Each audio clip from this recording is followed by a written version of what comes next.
आज प्रतिशत का 7वां क्लास लेके आए हैं और इस 7वें क्लास में टाइप नंबर 6 को हमने स्थान दिया है। और टाइप नंबर 6 में हमने किस प्रकार के क्वेश्चन को स्थान दिया है?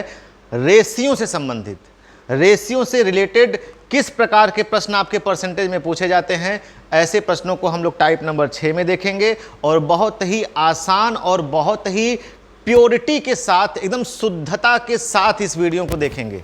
ठीक है, चलिए चैनल को यदि आप लोगों ने सब्सक्राइब नहीं किया है तो फटाफट चैनल को सब्सक्राइब जरूर कर लें यदि आपको मैथ सीखना है तो। ठीक है, वीडियो को हम लोग शुरू करते हैं। वीडियो शुरू करने से पहले एक चीज़ का ध्यान लीजिएगा, ये जो मैं प्रतिशत आपको टाइप वाइज लेकर के आया हूँ, आप किसी भी वनडे एग्जाम की तैयारी कर रहे होंगे, हर एग्जाम में आपको मददगार साबित होगा। ठीक है, चलिए पहले क्वेश्चन की तरफ हम लोग ध्यान देते हैं। टाइप नंबर 7 का पहला क्वेश्चन आपके बोर्ड पर ये रहा। पहला सवाल आपका ये कह रहा है, किसी कॉलेज में छात्र और छात्राओं का जो अनुपात है वो 3:2 है। किसी कॉलेज में छात्र और छात्राओं, छात्र यानी बॉयज, छात्रा यानी गर्ल्स, अनुपात कितने का है मेरे प्यारे बच्चों? तो 3:2 का। एक चीज मैं यहां पे आपको बताना चाहता हूं, कभी भी रेशियो में आपको प्रश्न दे दिया जाए और सवाल परसेंटेज का हो तो आप रेशियो को ऐसे ही खुला मत छोड़िए, आप इनके आगे 2-2 जीरो उपहार के तौर पर दे दीजिएगा। प्रतिशत में कितने जीरो होते हैं? 2 जीरो होते हैं, तो इनके आगे भी आप 2-2 जीरो चिपका दीजिएगा। इससे एक बड़ा जबरदस्त फायदा होगा, आपका होने वाला जो कैलकुलेशन आगे है वो एकदम आसान हो जाएगा, एकदम आसान हो जाएगा, इतना जान लीजिए। अब आप मुझे बताइए, लड़कों की संख्या हमने 300 मान लिया, लड़कियों की संख्या 200 मान लिया, तो बताइए टोटल हमारे पास कितने बच्चे हो गए? 500 बच्चे कितने हो गए? 500। अब सवाल में ये बोला है लड़कों की संख्या का 25% और लड़कियों की संख्या का 20%, वयस्क हैं। ठीक है, लड़कों की, छात्रों की संख्या का 20%, सॉरी, छात्रों की संख्या का 20% और छात्राओं की संख्या का 25% वयस्क हैं। तो उन छात्रों का, उन विद्यार्थियों का प्रतिशत क्या है जो अवयस्क हैं? उन विद्यार्थियों का प्रतिशत क्या है जो अवयस्क हैं? अब एक विशेष सूचना यहां पे समझ लीजिए आप लोगों के लिए, हमसे सवाल में पूछा है अवयस्क बच्चों का प्रतिशत और यहां पे जो दिया है वो वयस्क बच्चों का प्रतिशत दिया है। यदि पूछ रहा है अवयस्क बच्चों का प्रतिशत तो हम अवयस्क बच्चों का ही प्रतिशत लेंगे, हम ये वयस्क बच्चों का प्रतिशत लेके क्या करेंगे? पहली बात, जो आपसे पूछा जाए उसी का परसेंटेज वैल्यू लेकर के चलना है, आपको उसी का परसेंटेज लेके चलना है। अब 20% यदि बच्चे वयस्क हैं तो आप मुझे बताइए 80% क्या होंगे? अवयस्क होंगे। 25% लड़कियां वयस्क हैं तो 75% लड़कियां क्या होंगी? अवयस्क होंगी। तो अब यहां पे 300 का 80% निकालेंगे तो 8 तिरिक का 24, 240 बच्चे ऐसे हैं जो अवयस्क हैं, अनमेच्योर हैं, उनके पास मेच्योरिटी नाम की कोई चीज ही नहीं है। 300 का 80% कैसे आया? ये जो प्रतिशत है ये 2 जीरो है, तो 2 जीरो से ये 2 जीरो कट जाएगा, 80 का गुणा 3 में कर देंगे 240 आ जाएगा। 200 लड़के हैं हमारे पास, लड़कियां 200 हैं, इनके 75% अनमेच्योर हैं, अवयस्क हैं, तो 75 दूना 150। लड़कियां कितनी अनमेच्योर हैं? 150। लड़के कितने मेच्योर हैं? 240।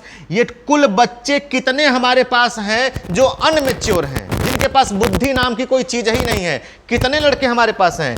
तो 2 और 1 300, 5 4 9, 390 ऐसे लड़के हैं जो अनमेच्योर हैं, दिमाग नाम का कोई चीज ही नहीं है। कितने में से? 500 में से। टोटल वैल्यू को कहां लिखेंगे? हमेशा नीचे, यानी हमारे पास टोटल 500 बच्चे हैं जिनमें से अनमेच्योर हैं कितने? 390। तो ये कितना परसेंट हुआ मेरे प्यारे बच्चों? तो इसमें 100 का गुणा कर देंगे, डबल जीरो से डबल जीरो क्या हो जाएगा? कट जाएगा। 5 से 39 को काटेंगे तो 5 7 35 और 5 8 40, कितना आ गया? 78%। कितना आ गया? 78%। तो आप यहां पे ये कह सकते हैं कि जो अनमच्योर, जो अवयस्क बच्चों का प्रतिशत है वो 78% है। कोई दिक्कत यहां पे? फटाफट इसका स्क्रीनशॉट ले लीजिए, हम लोग तुरंत दूसरे सवाल पे चलेंगे ना। जल्दी से इसका स्क्रीनशॉट ले लीजिए बच्चों। चलिए अब हम लोग अपने दूसरे प्रश्न पर आते हैं, और दूसरा प्रश्न आपके बोर्ड पर दिख रहा होगा। चलिए, दूसरा प्रश्न ये कह रहा है किसी स्कूल के लड़कों की संख्या और लड़कियों की संख्या का अनुपात 4:1 है। लड़कों की संख्या और लड़कियों की संख्या का जो अनुपात है वो 4:1 कितना है? 1 है। जैसे ही रेशियो दिखा, आप यहां पे 2 2 0 क्या कर दीजिए? चिपका दीजिए। मान लिया लड़के 400 हैं, लड़कियां 100 हैं, तो टोटल बच्चे हमारे पास कितने हो गए? 500। क्लियर है? अब सवाल में कह रहा है लड़कों की संख्या का 75%, लड़कों की संख्या का 75%, लड़कियों की संख्या का 70% को छात्रवृत्ति मिलती है। छात्रवृत्ति यानी स्कॉलरशिप मिलती है। तो उन बच्चों का प्रतिशत क्या है जिनको स्कॉलरशिप नहीं मिलती है? उन बच्चों का प्रतिशत क्या है जिनको स्कॉलरशिप नहीं मिलती है? तो अब आपको क्या करना है? मैंने अभी बताया कि आपको स्कॉलरशिप न मिलने वालों का प्रतिशत बताना है, और यहां पे स्कॉलरशिप मिलने वालों का प्रतिशत है, तो इनसे हमारा काम नहीं चलेगा। यदि न मिलने वालों का प्रतिशत बताना है तो यहां परसेंटेज भी न मिलने वालों का ही चाहिए। अब आप कोई भी बच्चा बता देगा 75% को स्कॉलरशिप मिलता है, तो 25% को नहीं मिलता होगा। 70% को मिलता है तो 30% को नहीं मिलता होगा। क्लियर है? 400 का 25% ऐसे बच्चे हैं जिनको स्कॉलरशिप नहीं मिल रहा है, तो 400 का 25%, 25 चौक का 100। इतने लड़कों को स्कॉलरशिप नहीं मिल रहा है। 100 के 30% लड़कियों को स्कॉलरशिप नहीं मिल रहा है, तो 100 का 30% होता है 30। इतनी लड़कियों को स्कॉलरशिप नहीं मिल रहा है, तो ऐसे कितने हमारे पास बच्चे हैं जिनको स्कॉलरशिप नहीं मिल रहा है? 100 और 30 जोड़ेंगे तो 130। कितने में से? 500 में से। 500 में से 130 बच्चों को स्कॉलरशिप नहीं मिल रहा है, तो ये परसेंटेज में कितना हुआ? 100 का गुणा कर लेंगे, 2 0 से 2 0 कट गया, 5 दूना 10, 5 छक्का 30। 26% ऐसे बच्चे हैं जिनको स्कॉलरशिप नहीं मिल रहा है। कितने परसेंट? 26%। ठीक है, चलिए फटाफट स्क्रीनशॉट ले लीजिए, तुरंत हम लोग अपने अगले प्रश्न की तरफ आगे बढ़ेंगे। ठीक, चलिए जल्दी से स्क्रीनशॉट ले लीजिए भैया, और अपने कॉपी और कलम को लेकर के ही बैठिएगा। जो नोट्स बनाएंगे बहुत मजा आएगा, ये नोट्स आपको आगे बहुत काम देगा। चलते हैं अपने अगले सवाल पर। अगला सवाल आपके बोर्ड पर ये रहा। अगले सवाल में कह रहा है किसी परिवार में चावल, मछली तथा खाद्य तेल पर किए जाने वाले व्यय। किसी परिवार में चावल, मछली तथा खाद्य तेल, खाने वाला तेल पर किए जाने वाला जो व्यय है वो 12 संबंधे, 17 संबंधे, 3 के अनुपात में है। ये जो अनुपात है मेरे बच्चों, ये किस चीज का अनुपात है? व्यय का अनुपात है। 12 संबंधे, 17 संबंधे, 3। जैसे ही अनुपात दिखा, आप तुरंत कितना जीरो? 2 2 जीरो इनके आगे चिपका देंगे। तो हम ये कह लेंगे कि माना चावल पर खर्चा हो रहा है 1200, मछली पर खर्चा हो रहा है 1700, तेल पर खर्चा हो रहा है 300, तो ये टोटल कितना खर्चा हो रहा है मेरे प्यारे बच्चों? 3200। 17 3 20, 10 30, 2 3200 रुपया खर्चा हो रहा है। उस परिवार का 3200 रुपया इन 3 मदों पर खर्च हो रहा है। अब सवाल में कह रहा है यदि चावल 20%, सवाल में क्या बोला है? यदि चावल 20%, मछली 30%, मछली कितना है भाई? 30%, और तेल 50%। इनकी कीमत बढ़ जाए, कीमत यानी मूल्य, चावल का मूल्य 20%, मछली का 30% और तेल का जो मूल्य है वो 50% बढ़ जाए, तो उस व्यक्ति का होने वाला व्यय कितने परसेंट बढ़ जाएगा, ये आपका सवाल है। अब एक चीज यहां पे आप और ध्यान से समझिएगा, यदि किसी वस्तु का कीमत बढ़ेगा तो उसका खर्च भी, उसका व्यय भी बढ़ेगा। जितना परसेंट कीमत बढ़ता है उतना ही परसेंट उसका खर्च भी बढ़ता है। कीमत बढ़ा है 20% तो खर्चा भी बढ़ेगा 20%। अब आप मुझे बताइए 1200 का 20% मूल्य बढ़ गया तो खर्चा भी 1200 का 20% बढ़ जाएगा। 12 दूना 24, 240 रुपया। उसका खर्च चावल पर पहले 1200 रुपये हो रहा था, अब 240 रुपया उसका और खर्च बढ़ जाएगा। मछली पर 1700 खर्चा हो रहा था, 30% बढ़ जाएगा, 17 × 51, 510 रुपया खर्चा बढ़ जाएगा। 300 का 50% 150 होता है, तो यहां तेल पर 150 रुपया खर्च बढ़ जाएगा। क्लियर है? तो आप मुझे एक चीज बताइए, ये उसका बढ़ा हुआ खर्च है, तो मैं आपसे पूछूं कि बच्चों कितना खर्चा उसका बढ़ गया, तीनों मदों पर मिला करके उसका कितना खर्चा बढ़ गया? तो 5, 2, 7, 1, 8 और ये 900, खर्च उसका टोटल कितना बढ़ गया? 900। अब मैं कहूं कि ये 900 खर्च बढ़ा है, किस पर बढ़ा है? तो 3200 पर बढ़ा है। पहले उसका खर्च कितना हो रहा था? 3200। इस 3200 पर 900 खर्च बढ़ गया है। ये कितना परसेंट हुआ मेरे प्यारे बच्चों? इसमें 100 का गुणा कर दीजिए, तो 2 0 से 2 0 कट जाएगा। यहाँ पे 4 से काट लीजिएगा तो 4/32, 4 से काटेंगे 4 दूना 8, 1 बचा, 4 दूना 8, 4 पंजे 20, 225 में 8 का भाग लगा दीजिएगा। 8 दूना 16, 4 2 6 65, 8 64, 28 सही 1/8%। उस व्यक्ति का जो खर्च है वो 28 सही 1/8% बढ़ जाएगा। रुपए में 900 बढ़ेगा, प्रतिशत में 28 सही 1/8% उसका खर्च बढ़ जाएगा। फटाफट मेरे प्यारे बच्चों इसका स्क्रीनशॉट ले लीजिए। आप लोग जल्दी से इसका स्क्रीनशॉट ले लीजिए, तुरंत हम लोग जो है अपने अगले सवाल पर चलते हैं। ठीक है, चलिए।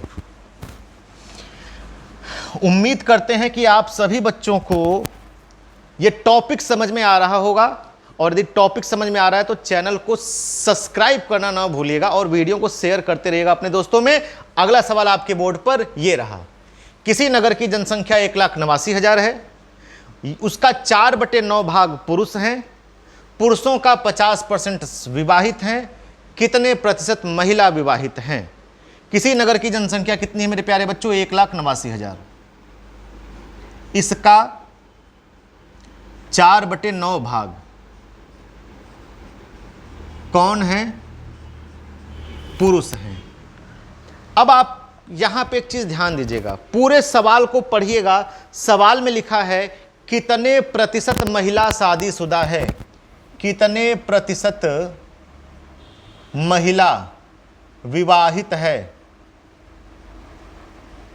यहां पे हमें जो सवाल का जवाब देना है वो प्रतिशत में देना है।